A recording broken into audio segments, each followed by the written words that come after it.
Clarksville's only radio station for local news, talk, sports. WJZM Radio.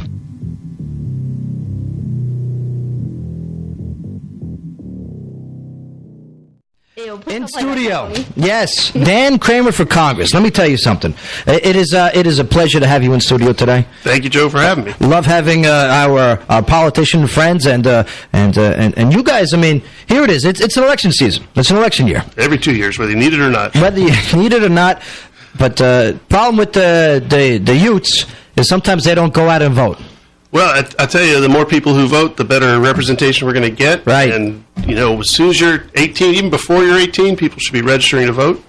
You can do that, but you have to register for males when you turn the age to register for the draft. Well, that's selective service. That's a whole different... Yeah, I had to do that when I was in basic training. Couldn't believe that one. I go, what? So for right now, high school seniors, right, now's the time to register to vote. As long as you're going to be 18... prior to the election, which right, means for the primary August 7th. August 7th. That's the primary election. If you're going to be 18 before August 7th, you can register now. You do it by mail. You can go down to the Election Commission and take care of that. And you got to register before July 8th to be eligible to vote on August 7th. Before July 8th. Before July 8th. And if you register before August 6th, you can vote in the November 4th election. Let me tell you, it's very important. Okay, you know, and if you don't register, I mean, you're kind of not helping out. You know, you kind of got to register. Well, we always used to say, if you don't vote, you can't complain. You know, and true. But I agree with those, even those who don't want to vote. I mean, if they don't agree with their candidates. But if you don't even register, you're not even a part of the game. You know. But yeah, so register, and ways to register is all online. You can do it online to get the process started. Not in Tennessee. You got to go to the Election Commission or search out a voter registration site. Is that accurate? That's you have to go to? Well, Tennessee's got a lot of other voter registration, like you do it at the DMV. Right. Other place. I don't believe you can do it online in Tennessee. So you have to double check on that. Your DMV. Yeah, okay. when you get driver's license, they ask you if you want to register. You can also go to it's either 305 Pageant Lane or 350 Pageant Lane. And Pageant Lane. It's next door to the public library. Yeah, that's the Election Commission. So you just go to the Election Commission office, tell them you want to register to vote, they hand you a piece of paper, you fill it out, takes 5 minutes, and boom. Boom. Your card comes in the mail. You heard it. Boom. Boom. Sam goes boom. No, really, because I've had to register, so I got that lecture, and so I went to go register, and I was like, man, I'm going to have to plan like an hour of my day, this is going to suck. But too easy, right? Yeah, it only took 5 minutes, I filled it out, I got my card in the mail like a week later, and when it comes time to vote, Tennessee has early voting, so you can vote anytime between July 18th and August 2nd. Right. And you can walk right in the Election Commission, day off, morning, afternoon, so you don't have to wait for Election Day. Bada bing. So, and then for the general election, October 15th through the 30th is early voting. Interesting. And then Election Day itself, the big day. November 4th. November 4th. A Thursday. Tuesday. All right, Tuesday. As it always is.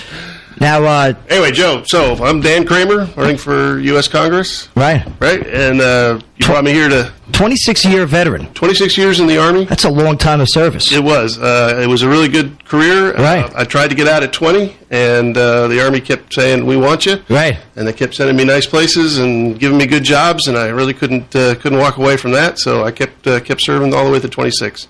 In the aviation field. I was a Chinook helicopter pilot for the vast majority of that time. Much respect to you guys. Man, yeah. Let me tell you, took care of us many times. Love our pilots. You know, it was a good job. I enjoyed it quite a bit. And, it was a great honor to serve. Right. Was in the 101st virtually every assignment when I wasn't overseas. Went to Iraq twice with them. Desert Storm in OIF 1, which was 2003. So. Wow. And what was where are you from originally? Originally, I was born in Los Angeles. L.A., nice. Joined the Army in 1985. And then, 85, raised that right hand, said, I do. And then ended up at Fort Polk and said, what the hell did I do? Yeah, Fort Polk. That's the worst. That's what everyone at Fort Polk says. Horrible. Man. But, even the rats will want to go there, you know what I'm saying? Sorry about anything in Louisiana. Yeah, no, we love our Cajun friends down there, but I mean, what was the reason for your service? For my service? To join up.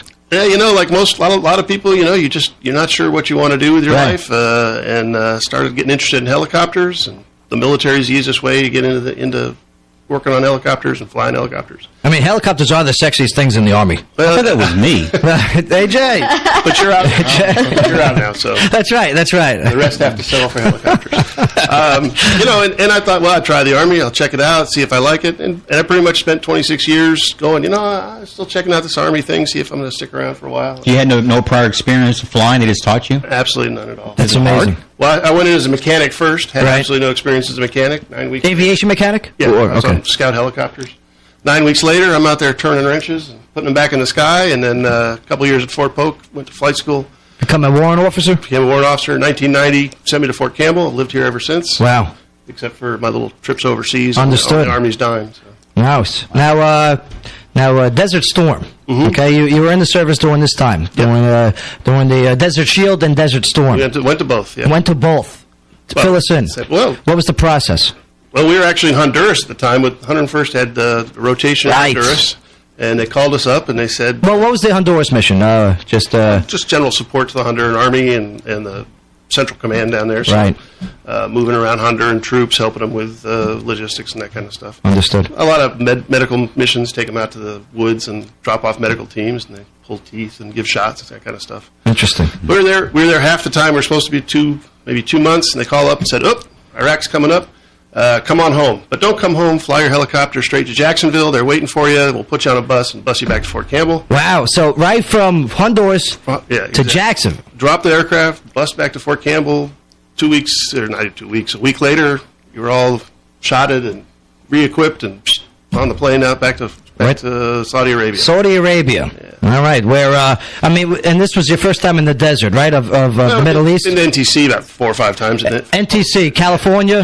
Yeah. Right. National Training Center. Absolutely. So, but first time in the Middle East, certainly. And here you were, okay, during One. right? I mean, Warrant Officer 1. how was the nerves? How was what was the anticipation? What was the thought of you and your aviation crew going up against the third largest army in the world, the fourth largest, I believe, at the time? Well, like most military operations, we spent a lot of time sitting around playing cards. Because, I don't know if you were familiar with the Desert Storm. We got there in August, and we kind of sat around, waited for this, waited for that. So we were there about 6-8 months before we actually moved out to the desert. So While all the diplomacy was trying to take place. Exactly. Right. And the bombing campaigns And the all that implementation. stuff, Right. And then 101st went the deepest and farthest into Iraq. Yeah, we Okay. got to see the Euphrates River on Wow. the third day of the war. That was pretty exciting. Fob Viper, right. Viper and, wow. And Cobra. Cobra and Viper, yes. Wow. Yeah. Very good. Very good. We're going to go to break here, but Dan Kramer for Congress. Go to dankramerforcongress.com. All right, he's got all of his information up there, his home, his abouts, his issues, contact and donations. What, you want me to drone on and on about mission and issues and board politics? When we get back from break, absolutely. Now that we established who the man is, absolutely. But I got to tell you, it's a fascinating story so far, and I appreciate you coming on here and telling it.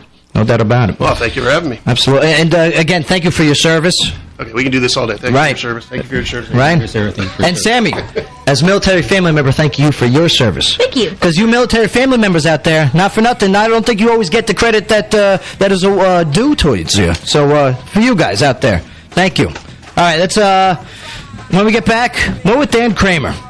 Good times, Dan. Good times. What song is this? Oh, Hey Ya. How? Cast. What are you holding there, AJ? Hair. Is that a gray hair? No, I'm not that long. I wish. No, this is. That's a long gray hair. Long? John Michaels, what is going on in here? Shit. No, that's not your hair. Cousin That's a hair. female blonde hair, John. Wasn't Pearl here? You had this. That's not left over It's not from yours, Joe? No. I'll tell you what, though. Look at John. you, Is that your last one? John, tell us a story. Tell us a story about that blonde hair that's in here. Okay, he can't. All right, It's let's go a to break. mystery. When we get back, more with Dan Kramer. Yes, U.S. Army retired, now running a candidate for the U.S. House of Representatives for Tennessee's 7th Congressional District. Right here on the Joe Padula Show, WJZM 1400 AM. Absolutely. Welcome back to the show. Hanging out with Dan Kramer for Congress. DanKramerForCongress.com. Congressman. Well, I'm not a wrestler. I haven't changed my name to that. It's pretty much just Dan Kramer. Oh, yeah, that's right. Yes. You're big enough to be a wrestler. You're a pretty strong guy, Sure. right? Sure. How much you bench? Huh? How much you bench? Well, you want a date? I'm That's married. right. I'm sorry. That's right. He bear hugged me pretty good. Dan Kramer, U.S. I Army didn't sound retired. right. Never mind. Candidate for the U.S. House of Representatives for Tennessee's 7th congressional district. Absolutely. What does that entail, the 7th? Seventh district is Montgomery County, all of Montgomery County, all of Williamson County. Okay. So that would be Franklin, Brentwood, suburbs south of Nashville. And then all the counties pretty much west and south of there. So Dixon, Humphreys, Houston, it goes as far west as Hardeman County, out by almost to the Memphis line. All the counties along the southern Alabama border, Wayne, Hickman, Hardin. It's a lot of people. Miles. Yeah, 19 counties altogether. It's a lot of Half people. of Murray County. I mean, you're looking at what? 700,000. How many? It's about 700,000. Wow. Dang. That's a lot of people to represent. And if you go on the site, Dan Kramer for Congress.com, okay, you got all your issues up there. You know, the most important issues today are jobs and the economy. Absolutely. Is in bold. Absolutely. We've had the recession, and America hasn't come back from it. Right. Stock market's up. Things are picking up. House prices are up. The market's better. The housing market's better. But the income inequality is what's still dragging the economy down. So lots of people are back to work, but they're either underemployed or they're not getting the hours they need. And basically, there's a systematic system of welfare in this country that's destroying everything. Now, this welfare is being given to people like Walmart. Right. So Walmart has pays everybody minimum wage.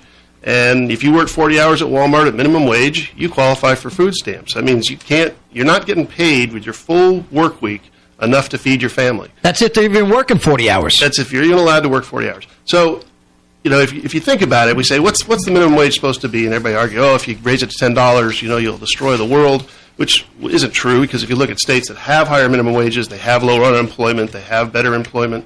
But if you think about it, what should the minimum wage be?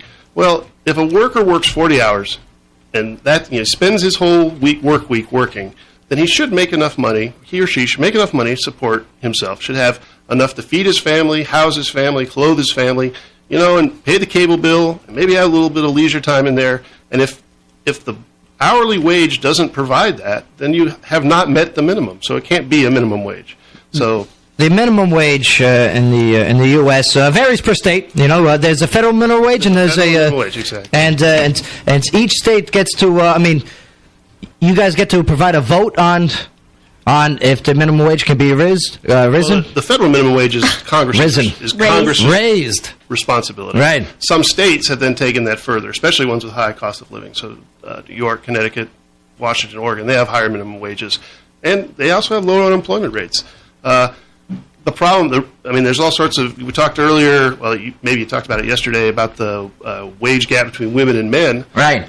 So if you look at tipped workers, the minimum wage is $2.50. Thank you. Somewhere around Sammy! $2.50. So can you imagine working for $2.50 an hour? Right. It's Plus tips. Well, maybe tips come, maybe they don't. And then, so if you look at it with a wage gap for women, why is there this huge wage gap? Well, more women are employed in the service industry as tipped workers, so there's this. Now they're allowed to be paid $2.50. Of course, more women are single parents than men, and of course, the 77 cents to the dollar. All that adds up to just a huge drain on the buying power of the American people. Well, American people don't buy. That means retail shops don't sell. Retail shops don't sell, they can't hire. Retail shops can't hire, then less people have money. And it's just a vicious cycle we're in, and it's all basically a race to the bottom for prices, cheap labor, that kind of stuff. yeah, like the Made in the USA label. Exactly. It's a rarity. Well, and when I joined the Army in 1985, I was never seen a Walmart in my life. Fort Polk, Louisiana, I needed something. I said, go to Walmart. I'm like, what's a Walmart? What's a Walmart? So I went in there, I was like, wow, this is Walmart. And everywhere you saw it, stickers, made in USA, made in USA. That was Walmart's big thing. Why did it change? Well, Simon Walton died. Right. Right. Now it's Happy Faces telling you how cheaply they made it in Bangladesh. Right. Yeah, Walmart, this last month I read in a newspaper, Walmart had said, you know what, we'd like to go back and get more Made in America stuff. And they went to a bunch of distributors and manufacturers and said, we proudly display Made in America stuff. Oh, and by the way, you have to meet the prices that we can get it for overseas, though, because otherwise we're not going to carry it. True story. So But I mean, you mentioned Walmart. So Walmart wants U.S. workers to basically downgrade their employment status to Bangladesh, Vietnam, and then they'll be willing to carry Made in America. Understood. But you mentioned Walmart. But what about the other places? Oh, there's plenty of other. They're doing the same thing. You know what I mean? Walmart is the world's largest retailer, so yeah, they get it. They get named, but it's Kmart. I mean, But yeah, I mean, like if you leave Walmart and you walk over to Target, you're going to see the same thing. exactly. Now there are exceptions. You got companies like Costco pay their employees almost twice as much as the minimum wage, and they find out, guess what? They keep better employees. They have less turnover. That means they spend less on training. They get better performance out of there. That Costco is just as profitable as Walmart. I mean, not as big, but it turns a good a profit, and they do it by responsible management and responsible pay for their employees and benefits and all that stuff. So it can be done. It's just a little more work. Right. And, in the long run, if your employees are all getting government benefits, then basically your corporation is being subsidized by the American taxpayer, and that's just wrong. The deficit. The deficit. Right. Luckily, it's coming down. Right. Had good work for the last 6 years. It's half of what it was when George Bush dropped the turd in the punch bowl. Excuse me, shouldn't have said that. That's all right. Hey, this is your campaign, So it's been steadily coming down. If we stay on the same track, within about 2 years, we'll be back to a surplus. The surplus Bill Clinton left us before the Bush tax cuts, and then who knows? Start paying down others again. can argue that was because of the Congress as well. Well, it had big tax cuts. Obviously, Congress went along with it. And then a couple wars that we put on the credit card and didn't bother to put any funding to back up was kind of a mistake. I think. It also goes to show you when an effective Congress and an effective Senate and an effective executive branch comes together and works together, how much process and how much progress can be made. Oh, yeah, absolutely. And It's a beautiful thing. And that's what's really why I decided to get into politics when I retired. Right. In the military, you don't raise your hand to say there's a problem unless you got the solution. Yes. Nobody wants the guy at the table who just complains. Absolutely. And when I see the country's debt credit limit being destroyed by infighting in Congress, and we see the government shutdowns, that kind of stuff, it's the people who are there are not doing their job. It is not part of the solution. Why- It is adding to the problem. Exactly. Why would you hire someone who has such a disdain for government Right. to run the government? Understood. So, Yeah. If you ran Domino's Pizza and a guy walked in and says, I really want this job, says, great, what are you going to do for our company? Well, I'm actually kind of opposed to delivery pizza, so I'm going to drive really slow, deliver cold pizzas, and I'm going to mess up half the orders. But that's what I believe in. Would you hire him? No, not I. No. So Plus, if you're I mean, so a that's lot what of you're getting from calories in politicians, Domino's. then why would you hire him? Understood. And so Dan Kramer for Congress.com. We got to part our ways here, but Dan, let me tell you, I appreciate you coming in here today. Thanks for having me. It was a pleasure being here. You speak eloquently. All right, you have a message, you deliver it well. One of those messages before we go to break, Fort Polk. Fort Polk, Louisiana. Yeah. While stationed over there, okay, tell us something about that. I'm a new private. Been in the Army 9 weeks. Well, 18 weeks. Wet behind the ears. Wet behind the ears. Show up at Fort Polk, PV2, private E2. They take me to my barracks room and they say, okay, first thing in the morning, we're going to show up for physical training. We fall out right behind the building. You'll see the formation. Okay, no problem. Never met anybody in the unit yet. Right. I got there at 4 o'clock in the afternoon.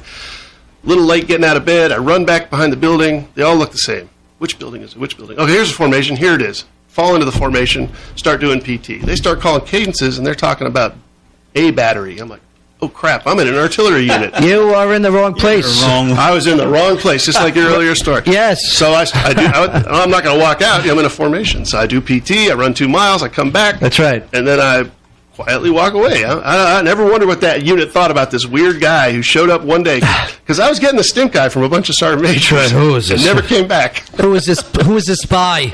Yeah. But not for nothing, you adapt and you overcame. I did. Of course, I got chewed out by my sergeant. Where the heck were you? And I love it. But we're gonna go to break here. But yes, go to the site. Go to Dan Kramer for Congress.com. Go to the Facebook page. Okay, click like. Okay, you can address your issues. You can contact him. You can donate. It's all on the website. I'm telling you, go there, check out what he has to offer, and even if you don't see what you like, post a comment. I'll try and answer your questions. And find something you do like. Hit a share. Let your friends know. Let them know. That's what I'm talking about. All right, we're gonna Johnny, nothing. Is it down? All right, we'll just go to right to break. No music. Oh boy. When you start whistling, Yeah. Here we go. Yeah, you whistle. do it. So, Can't do so it. I guess sorry. I don't get a request. Huh? You want to? He wants to hear some Liberace. There we go. Nah, 80s alternative. There you go. Depeche Mode, Tears for Fears, something like that. Oh yeah, look at that. All right. Well, who is this, John? How about this one? I didn't want to forget. Oingo Boingo. Nice. Boingo Boingo, yeah. Boingo, boingo. It's a dead man's party. Yes. Danny Elfman before he became famous. Elfman. Wow. Touche, sir. Yeah. We're about to go to break here, but when we get back.